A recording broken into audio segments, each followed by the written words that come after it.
नमस्कार साथियों, जय श्री राम। मैं मनोज बेनीवाल, आप सभी का स्वागत है भागीरथ एकेडमी झुंझुनू के ऑनलाइन प्लेटफॉर्म पर। आज दोस्तों हमें चर्चा करनी थी भारत के पड़ोसी देशों की। तो भारत के पड़ोसी देशों की अगर बात करें तो भारत के पड़ोसी देश कितने हैं? वो है 7। और 7 पड़ोसी देश कौन से, वो भी हम देख लेते हैं। अभी देखिए दोस्तों, 7 पड़ोसी देश जो हैं हमारे,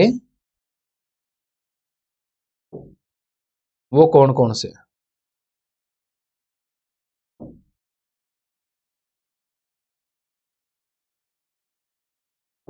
अब देखिए दोस्तों,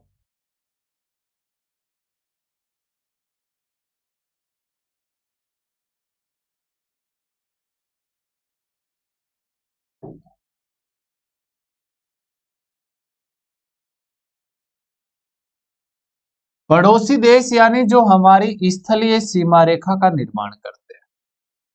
तो केवल यहां पर हम उत्तर भारत की चर्चा कर लेते हैं। इससे पहले वाली क्लास में हम चर्चा कर चुके हैं कि भारत की भौगोलिक सीमा रेखा किस प्रकार की है, लंबाई कितनी है। तो यहां पर देखिए दोस्तों, भारत के पड़ोसी देशों की बात की जाए तो भारत के पड़ोसी देश कितने हैं? 7 है। ये वाला जो यहां पर आपका पड़ोसी देश है, ये वाला है पाकिस्तान। उसके बाद दोस्तों, ये वाला जो आपका पड़ोसी देश है, ये वाला है अफगानिस्तान।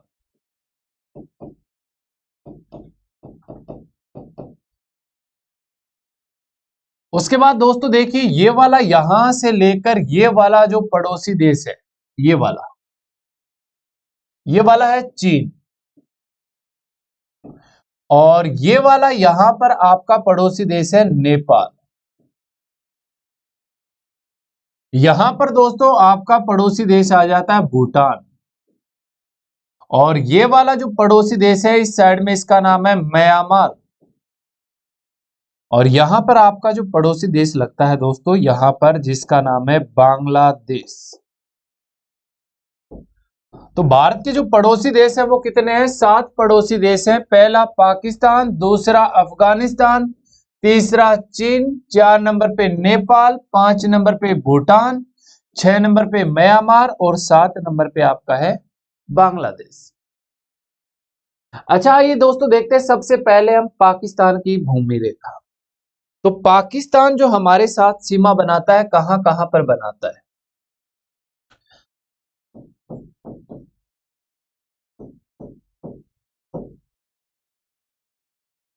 तो पाकिस्तान के बारे में चर्चा कर लेते हैं पहले तो, कि पाकिस्तान की सीमा रेखा कहां से लेकर कहां तक हमारे भारत देश के साथ टच होती है।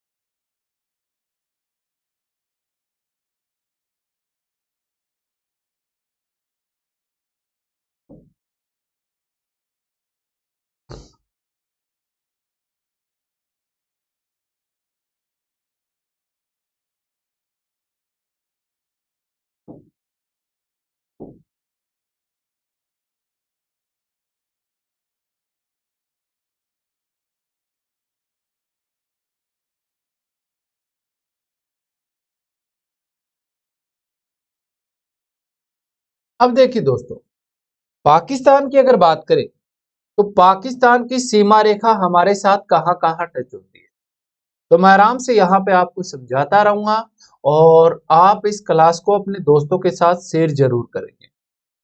तो पहला जो पड़ोसी देश है वो दोस्तों हम कौन सा पढ़ने जा रहे हैं? पहला पड़ोसी देश पाकिस्तान।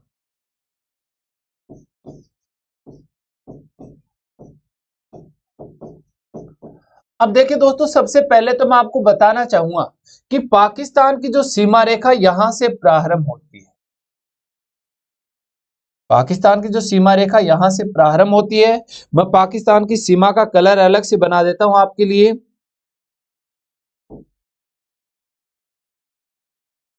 ये वाली है दोस्तों पाकिस्तान की सीमा रेखा जो भारत के साथ लगती है।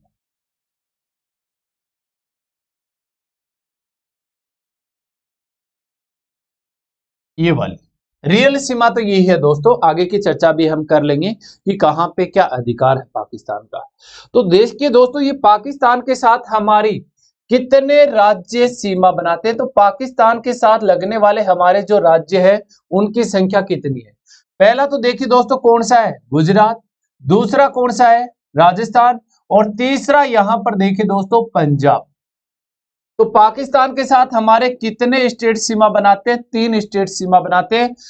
3 कौन कौन से हैं, एक तो हमारा गुजरात है,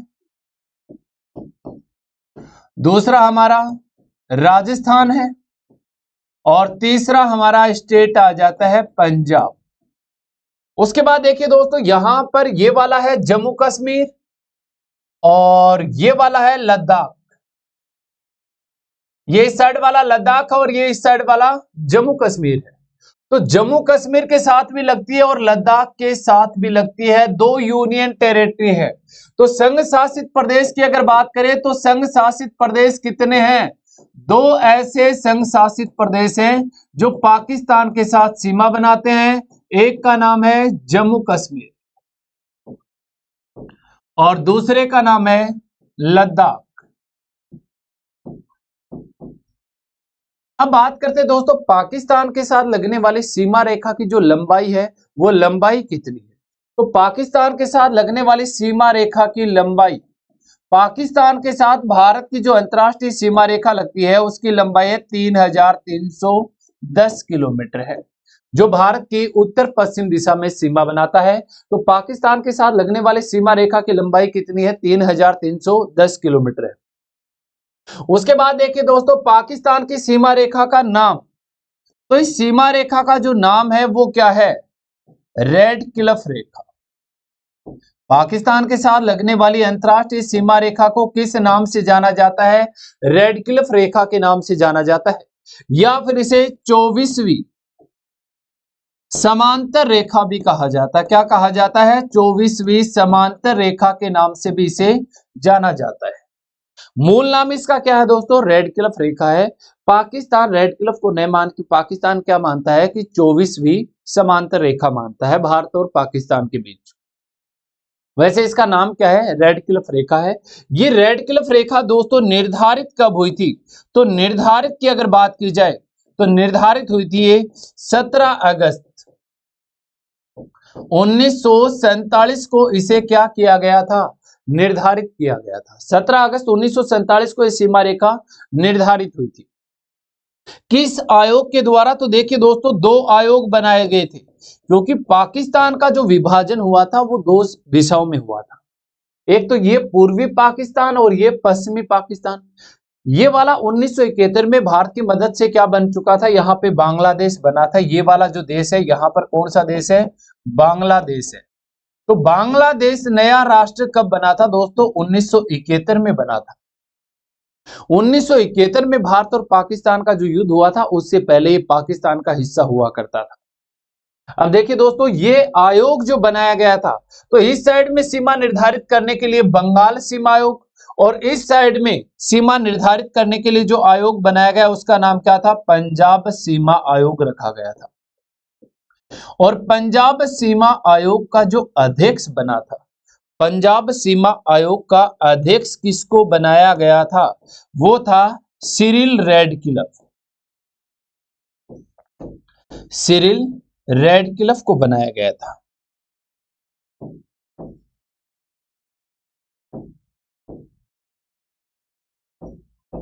तो पंजाब सीमा आयोग का अध्यक्ष कौन बना था दोस्तों, सिरिल रेडक्लिफ बना था। तो ये पाकिस्तान की बातें हैं, इनके साथ विवाद की भी साथ में हम चर्चा करेंगे। तो पाकिस्तान के देखो, पाकिस्तान के साथ हमारे कितने स्टेट सीमा बनाते हैं, 3 स्टेट हैं, गुजरात, राजस्थान, पंजाब। 2 यूनियन टेरिटरी सीमा लगती है, जम्मू कश्मीर और लद्दाख की। पाकिस्तान के साथ लगने वाली सीमा रेखा की लंबाई 3310 किलोमीटर है। पाकिस्तान के साथ लगने वाली अंतरराष्ट्रीय सीमा रेखा का नाम क्या है, रेडक्लिफ रेखा है। उसके बाद देखिए दोस्तों, इसे पाकिस्तान रेडक्लिफ रेखा ने मान के इसे क्या बोलता है, 24वीं समांतर रेखा के नाम से जानता है वो इसे। निर्धारित 17 अगस्त 1947 को की गई थी। किस आयोग के द्वारा, पंजाब सीमा आयोग के द्वारा इसे निर्धारित किया गया था। जिसका अध्यक्ष कौन था? सर सिरिल रैडक्लिफ था। देखिए दोस्तों, एक योजना आई थी भारत में, लॉर्ड माउंटबेटन योजना, जिसे आप भारत स्वतंत्रता अधिनियम भी बोलते हैं और भारत विभाजन अधिनियम भी बोलते हैं। ये जो 3 जून 1947 को लॉर्ड माउंटबेटन, जो तत्कालीन उस समय भारत का वायसराय था, उसने ये प्रस्ताव भारतीयों के सामने रखा था। 4 जुलाई 1947 को यही भारत विभाजन का प्रस्ताव ब्रिटिश संसद में रखा गया था। 18 जुलाई 1947 को ब्रिटिश ताज जॉर्ज पंचम के द्वारा इस पर अंतिम हस्ताक्षर कर दिए गए थे। उसी के आधार पर 14 अगस्त 1947 को पाकिस्तान और 15 अगस्त 1947 को अपने भारत को क्या कर दिया था? अंग्रेजों ने स्वतंत्र कर दिया था। फिर 2 आयोग बनाए गए थे, पंजाब सीमा आयोग और इस साइड में बंगाल सीमा आयोग, जिन दोनों का अध्यक्ष किसे बनाया गया था? सर सिरिल रैडक्लिफ को बनाया गया था। इसने ये सीमा रेखा निर्धारित कब की थी? 17 अगस्त 1947 को निर्धारित हो चुकी थी। उसके बाद देखिए दोस्तों, भारत और पाकिस्तान के मध्य कुछ विवादित क्षेत्र भी है और विवादाप्रस्त लड़ाइयां भी है। आगे चलते हैं दोस्तों। तो देखिए दोस्तों, पहला जो भारत और पाकिस्तान के मध्य आज तक छोटी और बड़ी लड़ाइयां हुई हैं, वो कितने युद्ध किए गए हैं? 4 युद्ध किए गए। 4 युद्ध कौन कौन से हैं वो मैं आपको बता देता हूं। यहां पे देखिए दोस्तों, पहला युद्ध कश्मीर युद्ध हुआ था। और कश्मीर युद्ध कब हुआ था? 1947 में हुआ था, जब भारत का एकीकरण चल रहा था। तो सरदार वल्लभ भाई पटेल क्या कर रहे थे? भारत का एकीकरण कर रहा था, यानी 600 के आसपास रियासतें थी, जिसमें से ज्यादातर रियासतें कहां पे रही? 542 के आसपास की जो रियासतें हैं वो भारत के अंदर, और शेष आपकी 58 रियासतें लगभग कहां पे चली गई थी? पाकिस्तान में चली गई थी। तो कश्मीर का युद्ध हुआ था, ये जम्मू कश्मीर रियासत को लेकर हुआ था। आइए दोस्तों, मैं बताता हूं इस युद्ध के दौरान हुआ क्या था।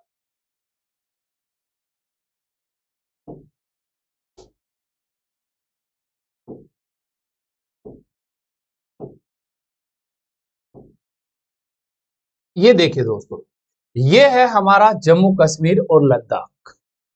इसके अंदर आपको पूरा समझ में आ जाएगा कि 1947 की लड़ाई में हुआ क्या था। 1947 की लड़ाई में देखिए दोस्तों, जो जम्मू कश्मीर रियासत का राजा हुआ करता था, उसका नाम था हरि सिंह जाट।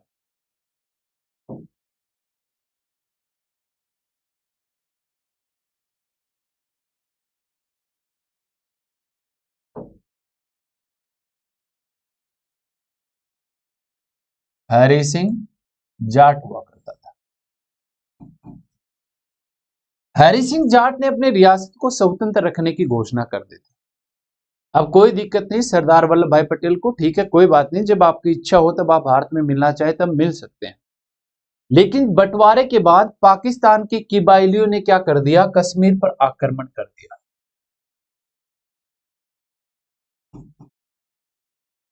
क़बायलियों का आक्रमण, यानी ये पाकिस्तानी है जो उस समय क़बायली बोल देते थे, वर्तमान में आप इन्हें आतंकवादी बोल देते हैं। कि आतंकवादियों का जो संरक्षण देश है, जिनको रखता है, वो देश कौन सा है? पाकिस्तान है दोस्तों। अब दोस्तों यहां पे क्या हुआ था? देखिए, ये जो सीमा रेखा आपको नजर आ रही, ये वाली जो सीमा रेखा, मैं यहां से इसको हाईलाइट कर देता हूं। ये वाली सीमा रेखा, इस क्षेत्र पे पाकिस्तान ने क्या कर लिया दोस्तों? अधिकार कर लिया था, जिसे हम वर्तमान बोलते हैं POK, पाक अधिकृत कश्मीर कहा जाता है इसे। अब जम्मू कश्मीर रियासत के राजा, जम्मू कश्मीर रियासत का जो राजा था हरि सिंह, उसने भारत विलय पत्र पर हस्ताक्षर कर दिए।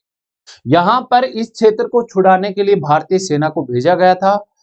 अब हुआ कैसे कि जम्मू कश्मीर जो रियासत थी, ये जितने क्षेत्र पे अधिकार किया था पाकिस्तान, उसे हम क्या बोलते हैं वर्तमान में? POK, पाक अधिकृत कश्मीर। अब देखिए दोस्तों, पाक अधिकृत कश्मीर पे इन्होंने 1947 में क्या कर लिया था? अधिकार कर लिया था। और भारतीय जो सेना गई थी इसके अधिकार को छुड़वाने के लिए, उसे सेना को पंडित जवाहरलाल नेहरू के द्वारा वापस बुला लिया गया था। अब वापस बुलाने के बाद क्या हुआ, ये क्षेत्र किसके पास रह गया, पाकिस्तान के पास रह गया।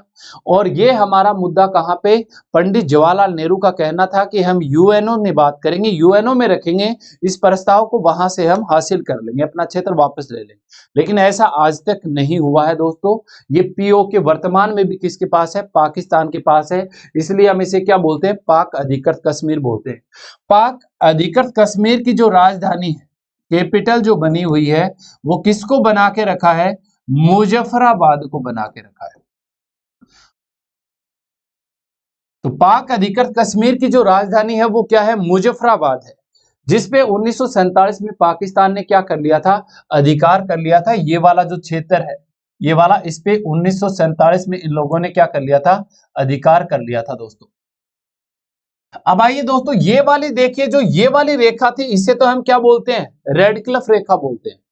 पाकिस्तान के साथ लगने वाली जो अंतरराष्ट्रीय सीमा रेखा है वो क्या है, रेड क्लिफ रेखा है। लेकिन ये वाली जो आपको नजर आ रही है यहां, ये वाली रेखा, इसका नाम रेड क्लिफ रेखा नहीं है, इसका नाम है LOC, LOC, लाइन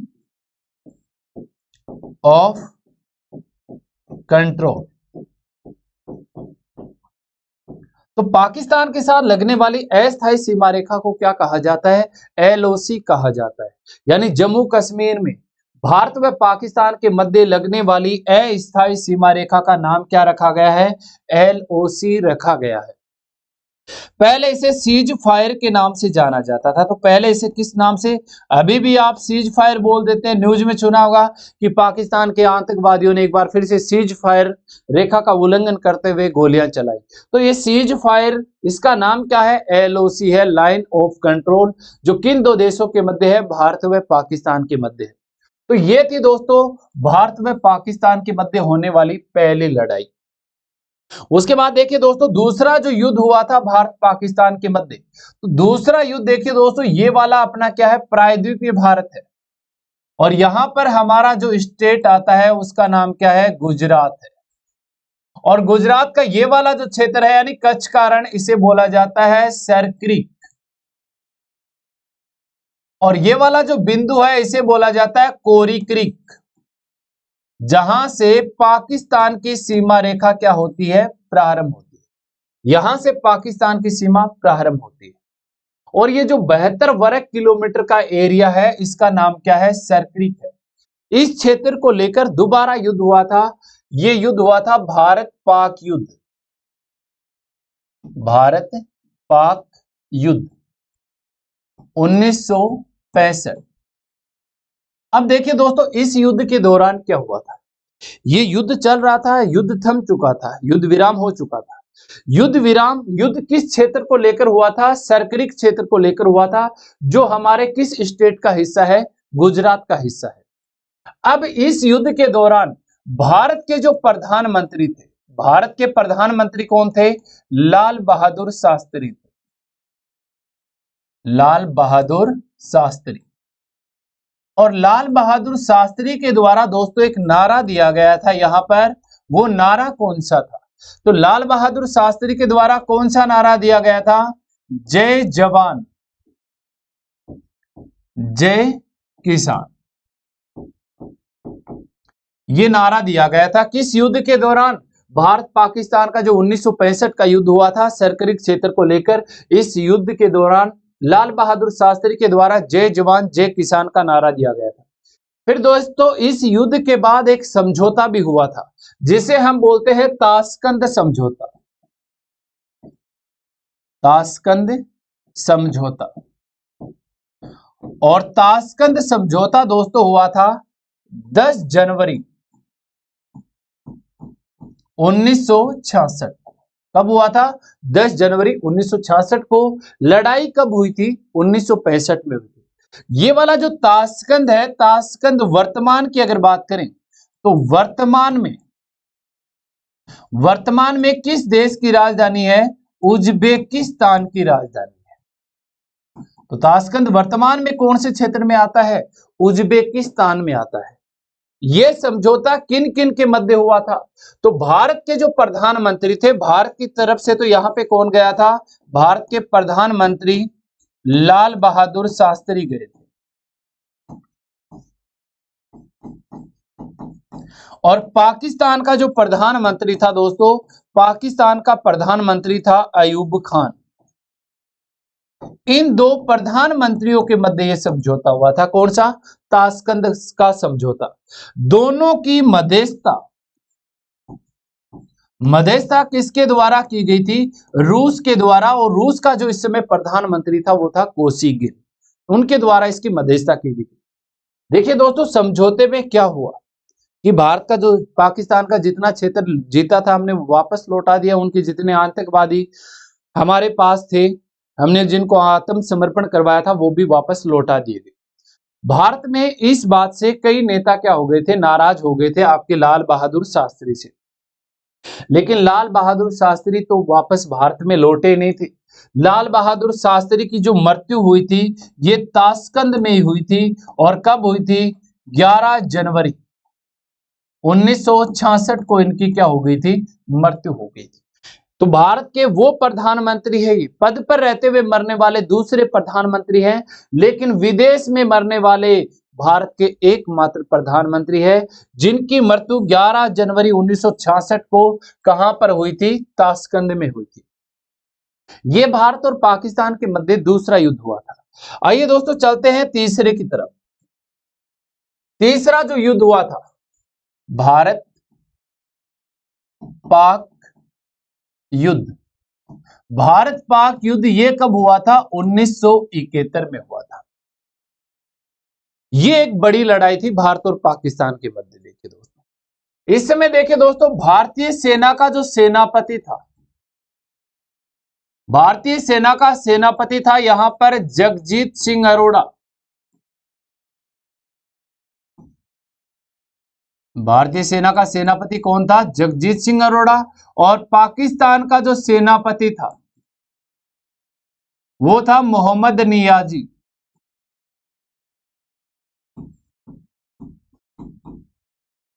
ये था पाकिस्तान का सेनापति। तो पाकिस्तान के सेनापति सहित 93,000 सैनिकों को हमने क्या करवाया? आत्मसमर्पण। हमने, हमारे सेनापति जगजीत सिंह अरोड़ा ने।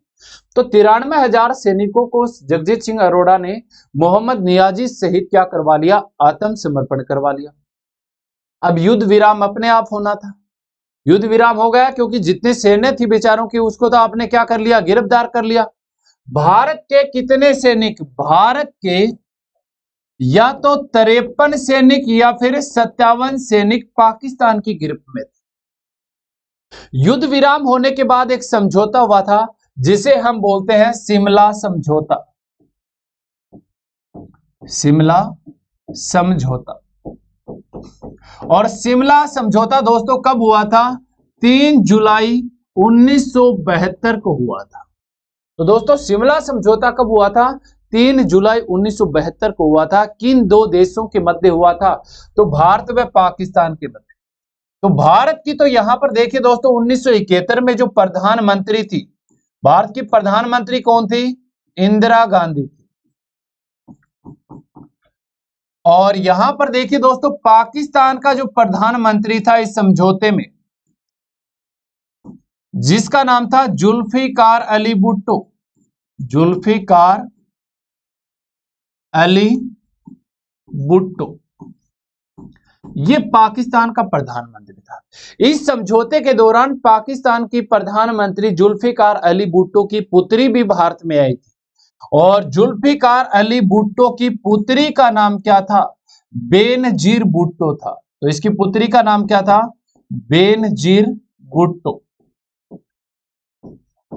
ये किसकी पुत्री थी? जुल्फिकार अली भुट्टो की पुत्री थी। समझौता कितनी तारीख को हुआ था? 3 जुलाई 1972 को हुआ था। लेकिन समझौता हुआ किन किन के मध्य था? तो इंदिरा गांधी व जुल्फिकार अली भुट्टो के मध्य हुआ था। लेकिन जुल्फिकार अली भुट्टो 2 जुलाई को वापस पाकिस्तान जा चुका था क्योंकि इनका जन्मदिन था, इसलिए पाकिस्तान चला गया। समझौता हुआ किन किन के मध्य था? इंदिरा गांधी व जुल्फिकार अली भुट्टो के मध्य हुआ था। लेकिन समझौते पर हस्ताक्षर किनके द्वारा किए गए थे? हस्ताक्षर की अगर बात करें तो हस्ताक्षर किनके द्वारा किए गए थे? जुल्फिकार अली भुट्टो की पुत्री बेनजीर भुट्टो और भारत की प्रधानमंत्री इंदिरा गांधी के द्वारा किए गए थे। समझौते में क्या हुआ था? ये 93,000 जो सैनिक थे इन्हें रिहा कर दिया गया था। 93,000 सैनिकों को इंदिरा गांधी ने क्या कर दिया? रिहा कर दिया। लेकिन इस समझौते के दौरान ये जो आपके 53 या 57 सैनिक थे, इनका इंदिरा गांधी ने समझौते में कहीं भी उल्लेख नहीं किया था। ये सैनिक वापस नहीं आए थे भारत में और इनके 93,000 सैनिक हमने क्या कर दिए थे? वापस कर दिए थे। उसके बाद देखिए दोस्तों, भारत और पाकिस्तान के मध्य छोटी सी लड़ाई एक और हुई थी, कारगिल युद्ध।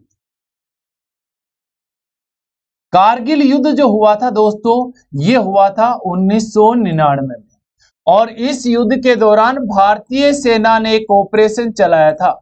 भारतीय सेना के द्वारा चलाया गया ऑपरेशन विजय ऑपरेशन के नाम से जाना गया और विजय ऑपरेशन के तहत पाकिस्तान को हमारी सेना ने चौथी बार बुरी तरह से पराजित किया था। तो ये था दोस्तों हमारा पहला पड़ोसी देश पाकिस्तान। आइए दोस्तों बढ़ते हैं दूसरे पड़ोसी देश की तरफ और दूसरा हमारा जो पड़ोसी देश है वो है कौन सा? अफगानिस्तान है। तो अफगानिस्तान की सीमा रेखा देखिए दोस्तों कहां कहां लगती है भारत के साथ।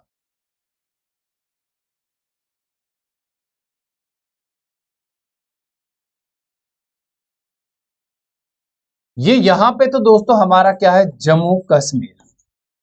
वर्तमान की बात करें, वर्तमान में ये वाला तो हमारा जम्मू कश्मीर केंद्र शासित प्रदेश है और ये वाला हमारा क्या है? लद्दाख है। ये वाला लद्दाख है दोस्तों, इससे ऊपर वाला क्या है? लद्दाख का हिस्सा है और ये जम्मू कश्मीर है। वर्तमान में दो केंद्र शासित प्रदेश बना दिए हमने 2019 में। 2019 से पहले जम्मू कश्मीर भारत का अभिन्न अंग हुआ करता था क्योंकि पंडित जवाहरलाल नेहरू ने 1952 में अलग संविधान बना के जम्मू कश्मीर को भारत का अभिन्न अंग बना दिया। हालांकि 1952 से पहले जैसे हमारे और राज्य थे वैसा ही इसका संविधान था, ये भारत के अंदर शामिल था। तो पंडित जवाहरलाल नेहरू ने इसे अभिन्न राज्य का दर्जा दिया था धारा 370 के तहत। अब देखिए दोस्तों, ये वाला जो पड़ोसी देश है ये वाला है अफगानिस्तान।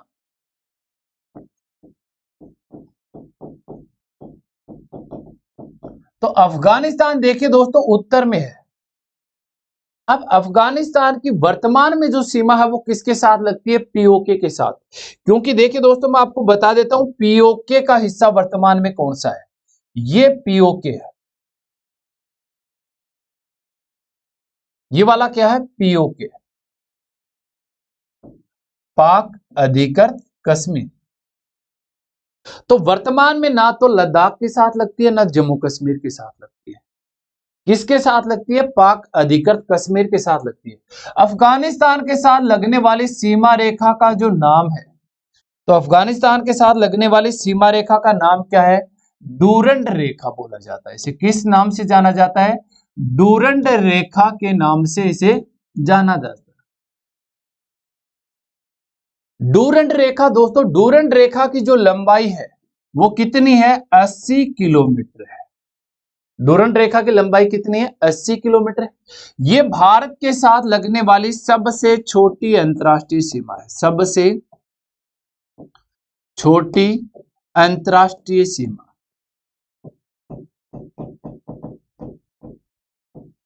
तो भारत के साथ लगने वाली सबसे छोटी अंतर्राष्ट्रीय सीमा रेखा कौन सी है? डूरंड रेखा है, जिसकी जो लंबाई है वो कितनी है?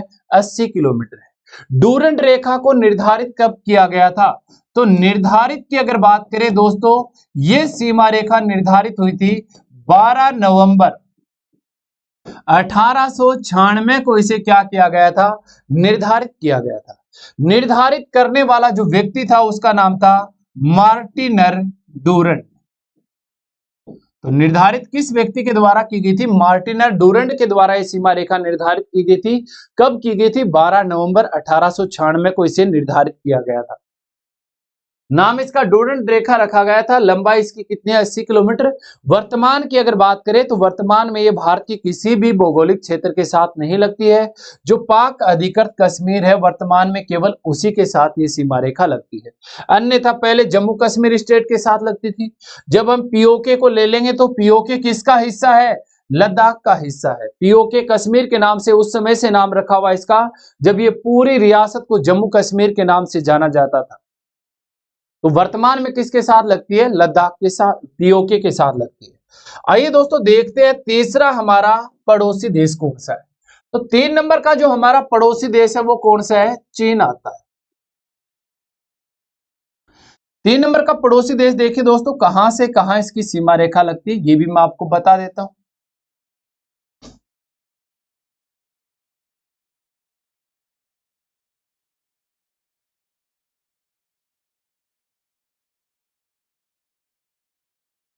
ये वाला हमारा उत्तर भारत हो गया। अब ये तो दोस्तों कौन सी रियासत है आपकी? जम्मू कश्मीर केंद्र शासित प्रदेश। और ये वाला जो एरिया है ये किसका है? लद्दाख का है। और यहां पर हमारा जो स्टेट आता है वो आ जाता है हिमाचल। और ये वाला जो हमारा स्टेट है उसका नाम है उत्तराखंड। उसके बाद यहां पर हमारा जो स्टेट है उसका नाम है सिक्किम। और सिक्किम के बाद ये वाला हमारा स्टेट है यहां पर अरुणाचल प्रदेश। अब चीन के साथ लगने वाली जो सीमा रेखा है मैं उसे दूसरे रंग से बना देता हूं आपके सामने। उसको मैं कर देता हूं अलग कलर में।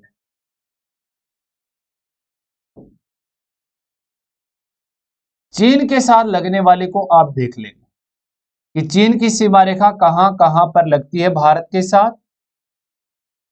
यहां तक ये वाली जो सीमा रेखा ये वाली, ये किसके साथ लगती है? चीन के साथ लगती है। हालांकि पहले इतनी नहीं लगती थी, वर्तमान में इतनी सीमा रेखा चीन के साथ लगती है। फिर चीन की सीमा रेखा दोस्तों ये वाली लगती है यहां सिक्किम के साथ। फिर चीन की सीमा रेखा दोस्तों ये वाली लगती है अरुणाचल प्रदेश के साथ। तो ये वाला जो मैंने आपको अलग कलर से बताया है, ये वाला जो देश है ये वाला कौन सा देश है? चीन है, ऊपर वाला। तो चीन के साथ आप समझ सकते हैं कि लद्दाख, हिमाचल प्रदेश, उत्तराखंड, सिक्किम और अरुणाचल प्रदेश है, ये क्या बनाते हैं? सीमा बनाते हैं। तो चीन की अगर बात करें तो चीन के साथ हमारे राज्य कितने हैं? चीन के साथ लगने वाले अगर राज्यों की बात की जाए तो राज्य कितने हमारे? हिमाचल प्रदेश 4 राज्य हैं दोस्तों। एक तो कौन सा है? हिमाचल प्रदेश है। हिमाचल प्रदेश के बाद दूसरा हमारा यहां पर जो स्टेट आता है वो कौन सा आता है? उत्तराखंड। और तीसरा देखिए दोस्तों, यहां पे चीन की सीमा रेखा सिक्किम के साथ लगती है। और चौथा हमारा जो स्टेट है वो है अरुणाचल प्रदेश। अरुणाचल प्रदेश। उसके बाद देखिए दोस्तों, यूनियन टेरिटरी यानी एक संघ शासित प्रदेश हमारा इसके साथ सीमा बनाता है और वो कौन सा है? लद्दाख है। तो एक हमारा यहां पे क्या हो जाएगा? 5 नंबर पे दोस्तों हम किसको शामिल करेंगे? लद्दाख को शामिल करेंगे। अब बात करते हैं कि चीन के साथ लगने वाली अंतरराष्ट्रीय सीमा रेखा का नाम क्या है। तो चीन के साथ लगने वाली अंतरराष्ट्रीय सीमा रेखा का नाम, तो चीन के साथ लगने वाली अंतरराष्ट्रीय सीमा रेखा की अगर बात करें तो चीन के साथ लगने वाली अंतरराष्ट्रीय सीमा रेखा का नाम है मैकमोहन रेखा। मैकमोहन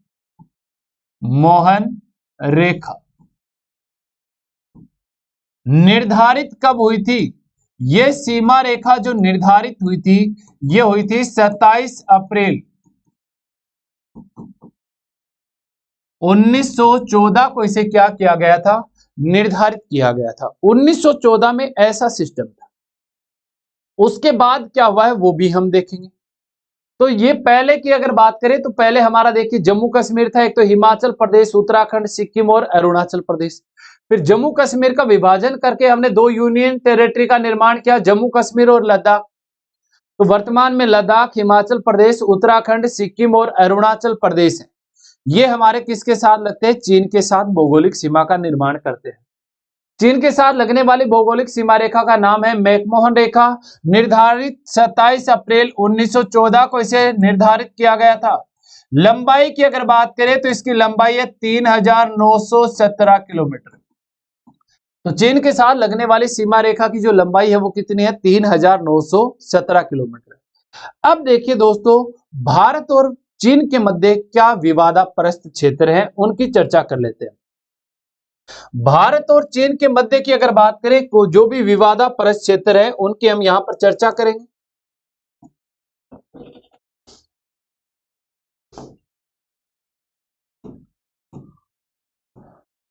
ये फिर से काम आने वाला दोस्तों हमारे साथ।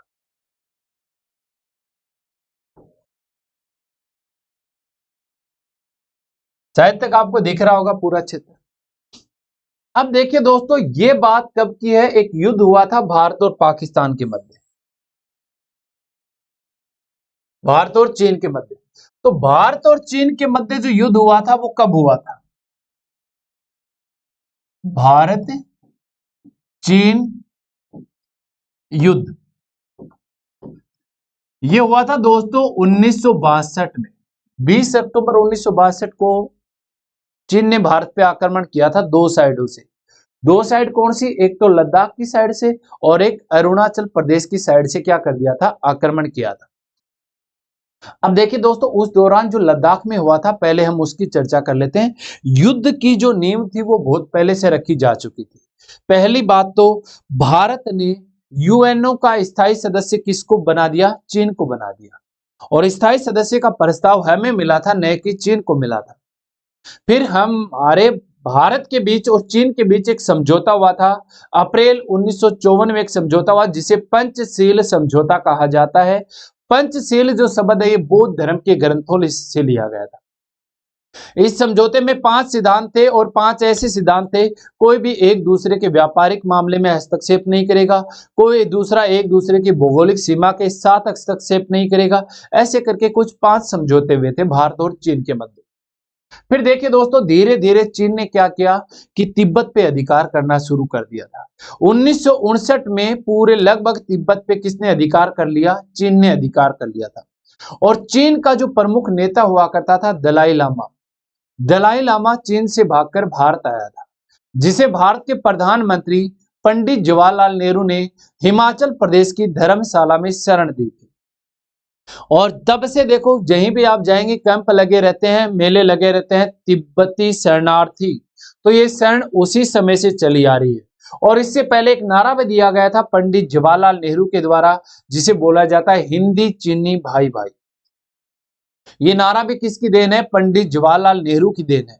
उसके बाद दलाई लामा को शरण देने के बाद भारत और चीन के मध्य हुआ जो पंचशील समझौता था, उसे क्या कर दिया गया? रद्द कर दिया गया चीन के द्वारा। और रद्द करने के बाद चीन ने भारत पर क्या कर दिया? आक्रमण कर दिया। तो इस आक्रमण में देखिए दोस्तों, इस साइड में क्या हुआ था आक्रमण के दौरान?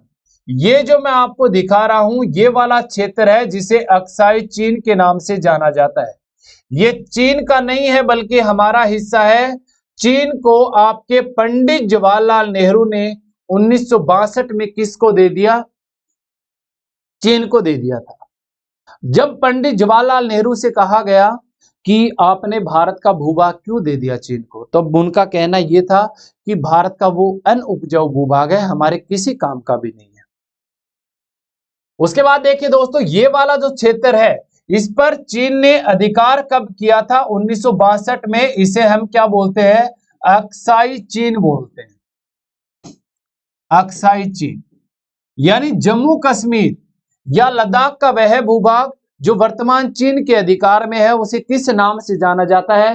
अक्साई चीन के नाम से इसे जाना जाता है, जिस पर चीन ने 1962 में हुए हमले के दौरान भारत से छीन लिया था, यानी अधिकार कर लिया था।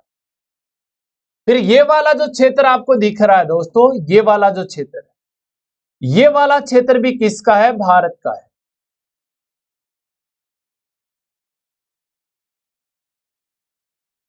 ये वाला,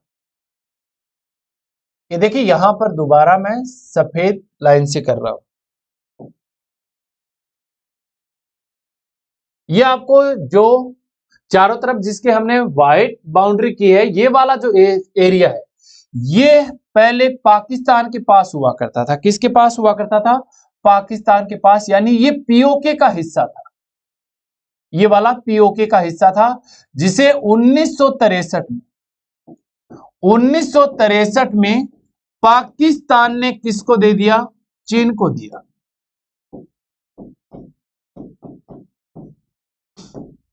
तो ये वाला क्षेत्र यहां पर पहले चीन का भी नहीं था, ये पीओके का हिस्सा है जो पाकिस्तान के पास था, और ये वाला हिस्सा पाकिस्तान ने किसको दे दिया? चाइना को दे दिया। और कब दिया था? 1963 में दिया था। उसके बाद देखिए दोस्तों, ये वाली जो रेखा थी, हमने पढ़ा था कि मैकमोहन रेखा, तो ये वाली देखो यहां पे जो बीच में दिखाई दे रही है, मैं इसको ब्लैक कर देता हूं, एक बार आप देखते रहेंगे। ये वाली रेखा,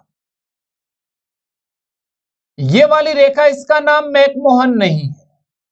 मैकमोहन तो ये वाली थी, भारत और चीन के मध्य जो स्थायी सीमा रेखा थी, ये अस्थायी है, और इसका नाम है, इस सीमा रेखा का नाम है LAC। LAC, line actual control. तो लद्दाख में भारत और चीन के मध्य जो अस्थायी सीमा रेखा है, उसे क्या कहा जाता है? लाइन एक्चुअल कंट्रोल के नाम से उसे जाना जाता है। उसके बाद देखिए दोस्तों, 1962 में इतना ही नहीं किया चीन ने, 1962 में चीन ने और भी कुछ किया था, वो भी मैं आपको बता देता हूं यहीं पर, कि देखिए 1962 में इसके अलावा चीन ने क्या किया था। यहां पर हमारा ये वाला जो स्टेट है, इसका नाम क्या है? अरुणाचल प्रदेश है। अरुणाचल प्रदेश का ये वाला जो हिस्सा है, इस पर भी चीन ने 1962 में क्या कर लिया दोस्तों? अधिकार कर लिया था। ये वाला जो एरिया है, व्हाइट कलर का है, ये वाला एरिया, इस पर चीन ने कब अधिकार किया था? 1962 में अधिकार किया था चीन ने, उसी लड़ाई के दौरान अधिकार कर लिया था। तो अरुणाचल प्रदेश के इस हिस्से को किस नाम से जाना जाता है? अरुणाचल प्रदेश का ये हिस्सा है, ये कहलाता है नेफा। तो अरुणाचल प्रदेश का वह भूभाग जो वर्तमान किसके अधिकार में है? चीन के अधिकार में है, उसे किस नाम से जाना जाता है? नेफा के नाम से जाना जाता है। उसके बाद देखिए दोस्तों, ये वाला जो हमारा यहां पर जो स्टेट आता है, ये वाला जो स्टेट आता है, इसे हम बोलते हैं सिक्किम। और सिक्किम में भी एक विवादित क्षेत्र रहा है, इस विवादित वाले क्षेत्र को हम क्या बोलते हैं? डोकलाम। डोकलाम विवाद भारतीय सेना और चीनी सेना के मध्य जून 2017 में हुआ था, और लगभग 27 या 28 दिन ये विवाद चला था। ये विवाद किसको लेकर हुआ था? तो डोकलाम विवाद सीमा सड़क निर्माण को लेकर हुआ था। किसको लेकर हुआ था? सीमा सड़क निर्माण को लेकर हुआ था। चीन सदा से हमारा विरोधी राष्ट्र रहा है, क्योंकि चीन को यूएनओ का स्थायी सदस्य हमने ही बनाया था। हमने नहीं बनाया, बल्कि पंडित जवाहरलाल नेहरू ने बना दिया, हम होते तो नहीं बनाने देते। अब देखिए दोस्तों, 1974 में जब हमने परमाणु परीक्षण किया था, परमाणु प्रशिक्षण के दौरान चीन ने हमारा क्या किया था? विरोध किया था। दोबारा जब 98 में किया हमारे अटल बिहारी वाजपेयी ने, तब भी इसने क्या किया था? विरोध किया था, और दोबारा धमकी दी थी कि हम पंचशील समझौते को क्या कर देंगे? समाप्त कर देंगे। हालांकि पंचशील समझौता 1959 में समाप्त कर दिया था। उसके बाद देखिए दोस्तों, 2 बार इसने हमारा क्या किया? विरोध किया। फिर ये वाला देखिए दोस्तों, गलवान घाटी की अगर बात करें, गलवान घाटी, गलवान घाटी विवाद भी हुआ था। गलवान घाटी पर चीन अपना दावा करता है कि ये जो गलवान घाटी है, ये हमारा हिस्सा है, हालांकि चीन का हिस्सा नहीं है। इसे भी लेकर दोनों सेनाओं के मध्य क्या हुआ था? लड़ाई हुई थी, जिसमें चीन के बहुत सारे सैनिक मारे गए थे, और भारत के भी 10-15 सैनिक इसके अंदर शहीद हुए थे। उसके बाद देखिए दोस्तों, आगे चलते हैं। हमारा अगला जो पड़ोसी राष्ट्र है, वो कौन सा है? अगला जो पड़ोसी राष्ट्र है वो है हमारा नेपाल।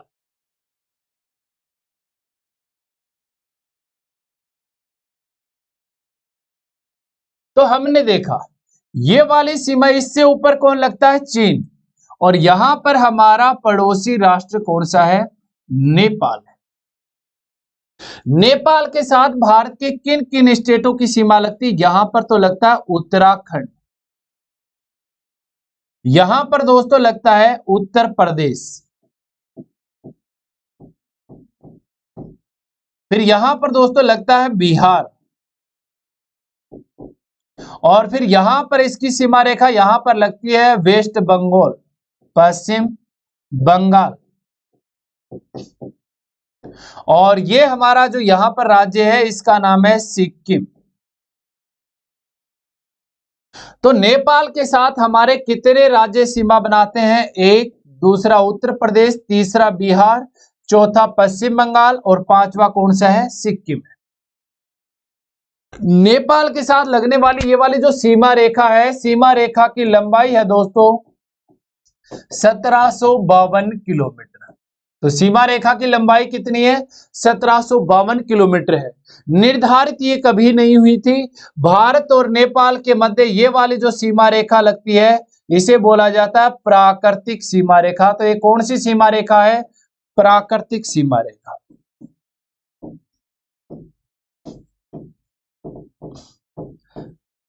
प्राकृतिक का मतलब जो प्रकृति के द्वारा निर्धारित है, हमने इसे कभी भी निर्धारित नहीं किया था।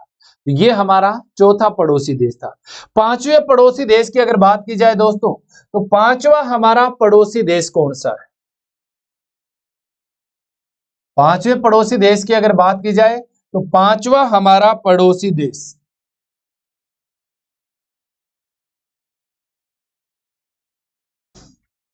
ये वाला है, जिसका नाम है भूटान।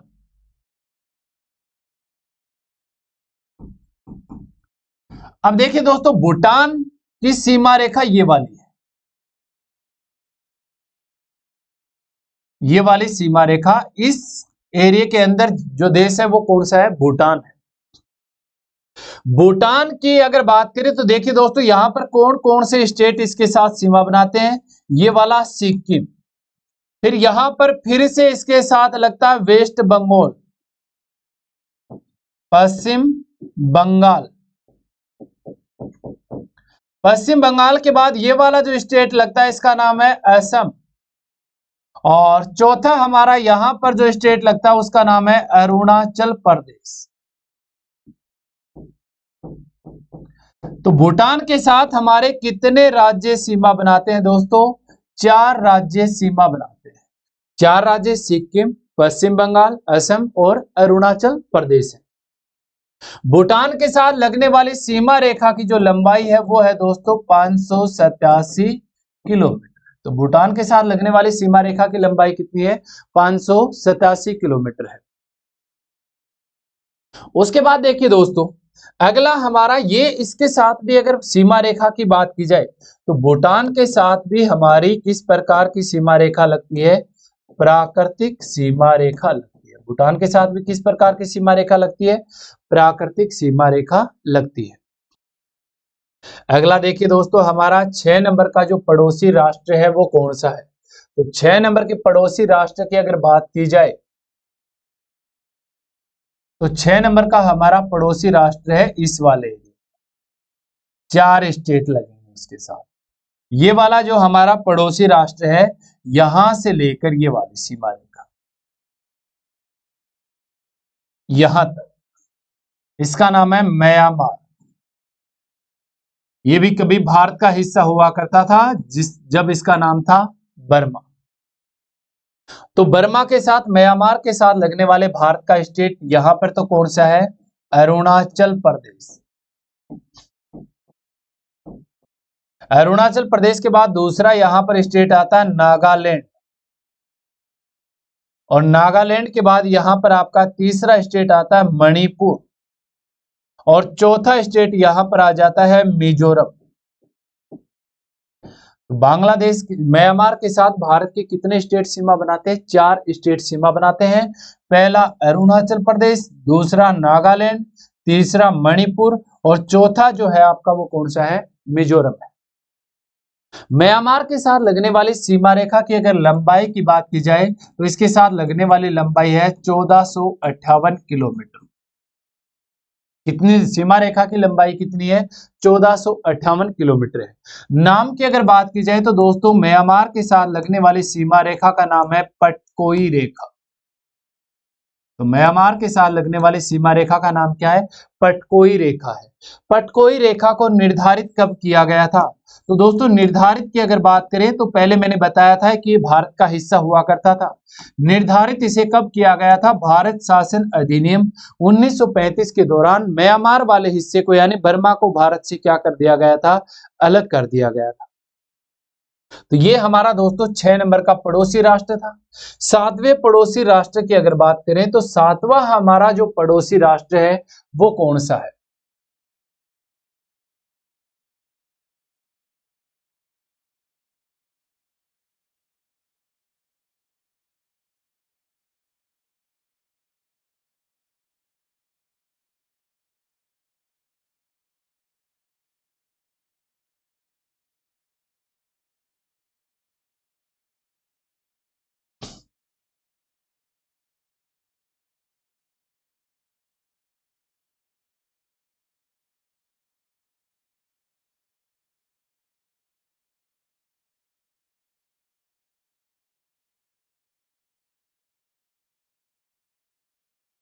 अब देखिए दोस्तों 7वां हमारा पड़ोसी राष्ट्र कौन सा है, यहां पर ये वाला जो देश है इस साइड में बंगाल की खाड़ी की तरफ, जिसका नाम क्या है, बांग्लादेश। बांग्लादेश ये हमारा 7वां पड़ोसी राष्ट्र है। बांग्लादेश के साथ हमारे कितने स्टेट सीमा बनाते हैं, सबसे पहले तो हम ये चर्चा करेंगे। तो यहां पर हमारा जो स्टेट आता है ये वाला स्टेट जिसका नाम है मिजोरम। फिर देखिए दोस्तों ये जो 3 और बांग्लादेश से घिरा हुआ इसका नाम है त्रिपुरा। फिर यहां पर हमारा अगला जो पड़ोसी राज्य है वो है मेघालय। ये वाला यहां पर हमारा पड़ोसी राज्य लगता है इसके साथ असम। और ये वाला हमारा यहां पर पड़ोसी राज्य लगता है जिसका नाम है पश्चिम बंगाल।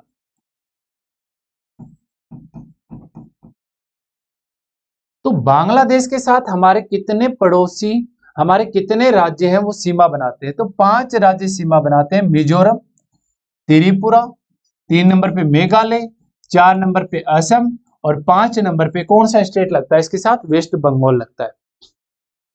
बांग्लादेश के साथ लगने वाली सीमा रेखा की अगर लंबाई की बात करें तो इसकी लंबाई कितनी है, 4096 किलोमीटर है। कितनी लंबी अंतरराष्ट्रीय सीमा रेखा लगती है इसके साथ, 4096 किलोमीटर लंबी अंतरराष्ट्रीय सीमा रेखा लगती है। ये भारत के साथ लगने वाली सबसे लंबी अंतरराष्ट्रीय सीमा है, सबसे लंबी अंतरराष्ट्रीय सीमा। तो भारत की सबसे लंबी दोस्तों अंतरराष्ट्रीय सीमा किसके साथ लगती है, ये लगती है बांग्लादेश के साथ। और सबसे छोटी यहां पे मैंने आपके साथ जिक्र किया था अफगानिस्तान के साथ है, लेकिन वर्तमान में भी पीओके के साथ लगती है। बांग्लादेश के साथ लगने वाली सीमा रेखा के नाम की अगर बात करें तो नाम है इसका जीरो लाइन। बांग्लादेश के साथ लगने वाली सीमा रेखा का नाम क्या है, जीरो लाइन है। हालांकि पहले इसका नाम भी क्या हुआ करता था, रेड क्लिफ हुआ करता था, क्योंकि बंगाल सीमा आयोग, पंजाब सीमा आयोग दोनों का जो अध्यक्ष बना था वो कौन बना था, सर सिरिल रेडक्लिफ बना था। इस दौरान ये सीमाएं निर्धारित पहले 17 अगस्त 1947 को निर्धारित हुई थी। उस समय इसका नाम क्या रखा गया था, रेडक्लिफ रेखा रखा गया था। उसके बाद 1971 में जब भारत और पाकिस्तान का युद्ध हुआ था तो बांग्लादेश एक नए राष्ट्र के रूप में जाना गया था। उससे पहले 1971 से पहले ये किसका हिस्सा हुआ करता था, पाकिस्तान का हिस्सा हुआ करता था। उसके बाद देखिए दोस्तों अंतिम बार इसे निर्धारित कब किया गया था, तो निर्धारित की अगर बात करें तो दोस्तों अंतिम बार इसे जब निर्धारित किया गया था तो संसद में कौन सा संविधान संशोधन हुआ था, 100वां संविधान संशोधन हुआ था 2015 में। तो 2015 में इसे अंतिम बार निर्धारित किया गया। लंबाई कितनी है? 4096 किलोमीटर, और इसका नाम क्या रखा गया था? जीरो लाइन नाम रखा गया था। अब देखिए दोस्तों, भारत व बांग्लादेश के मध्य भी कुछ विवादास्पद क्षेत्र है, उनकी भी हम चर्चा कर लेते हैं। तो भारत व बांग्लादेश के मध्य विवादास्पद, भारत व बांग्लादेश के मध्य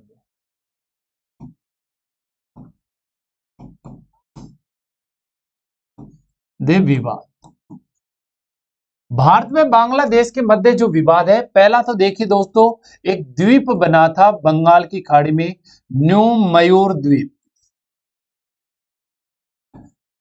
न्यू मयूर द्वीप है वो किन के मध्य विवादास्पद रहा था? भारत व बांग्लादेश के मध्य विवादास्पद रहा था। लेकिन वर्तमान की अगर बात करें तो वर्तमान में इस पर किसका अधिकार है? बांग्लादेश का अधिकार है। कोई बात नहीं है दोस्तों, दे दिया तो भी कोई दिक्कत नहीं, वैसे भी बांग्लादेश की सीमा के सबसे नजदीक है। उसके बाद फरक्का बांध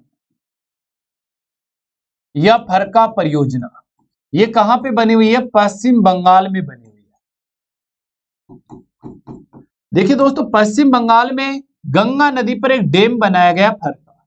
तो गंगा नदी ऐसे प्रवाहित होती है,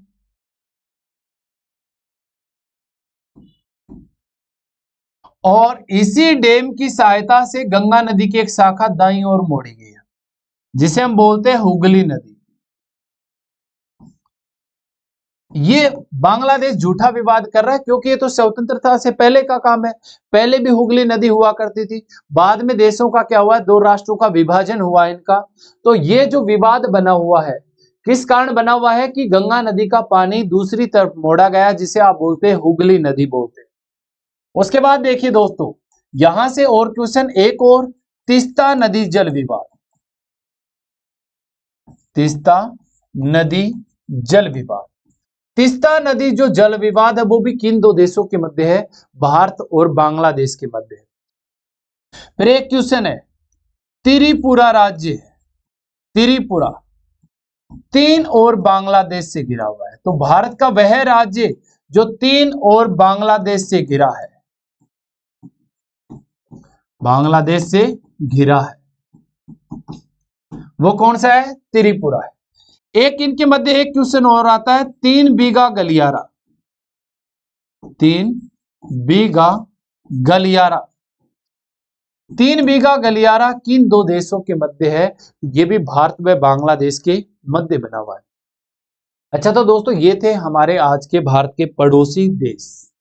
अगली क्लास में हम देखेंगे भारत के भौतिक भूभाग कितने हैं और उन भौतिक भूभागों का उल्लेख करेंगे। अच्छा, तो दोस्तों क्लास कैसी लगी आप कमेंट करके जरूर बताएंगे। जय हिंद, जय भारत दोस्तों।